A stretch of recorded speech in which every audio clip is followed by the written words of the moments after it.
एक छोटे से गांव में एक प्राचीन हवेली थी, जिसके बारे में लोग कहते थे कि वहां बुरी आत्माओं का वास है।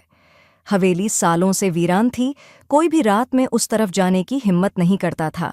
गांव के कुछ युवक अपने दोस्तों के साथ एक रात उस हवेली में जाने की ठान बैठे।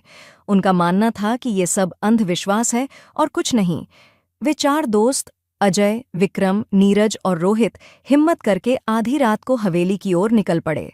रात के सन्नाटे में हवेली की तरफ जाते हुए उन्हें एक अजीब सी ठंड महसूस हो रही थी।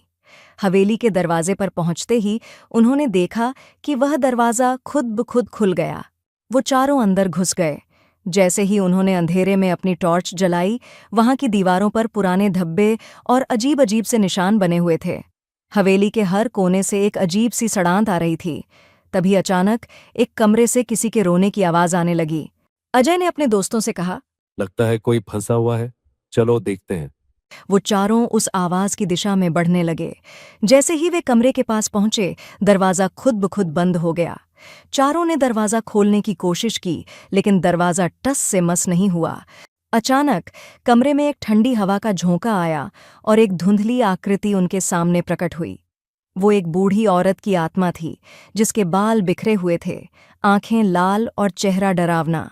वह आत्मा धीरे धीरे उनके पास आने लगी और अपनी भयानक आवाज में बोली, क्यों आए हो तुम लोग यहाँ? ये जगह तुम्हारे लिए नहीं है। विक्रम कांपते हुए बोला। हमें माफ कर दो, हम वापस चले जाएंगे। आत्मा ने जोर से चिल्लाते हुए कहा, अब बहुत देर हो चुकी है, तुम सब यहीं रहोगे, हमेशा के लिए। इतना कहते ही चारों की चीखें हवेली में गूंज उठीं।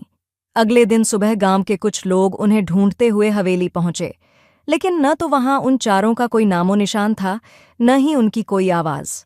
लोग कहते हैं कि उस दिन के बाद से उनकी चीखें रात में हवेली से आती हैं। वो चारों उस बुरी आत्मा के शिकार हो चुके थे और अब उसी हवेली में कैद हैं। उस दिन के बाद कोई भी गांव का व्यक्ति उस हवेली की तरफ देखने की हिम्मत नहीं करता। हवेली अब भी वैसे ही खड़ी है, पर वहां जाने की बात सुनकर ही गांव वालों के रोंगटे खड़े हो जाते हैं।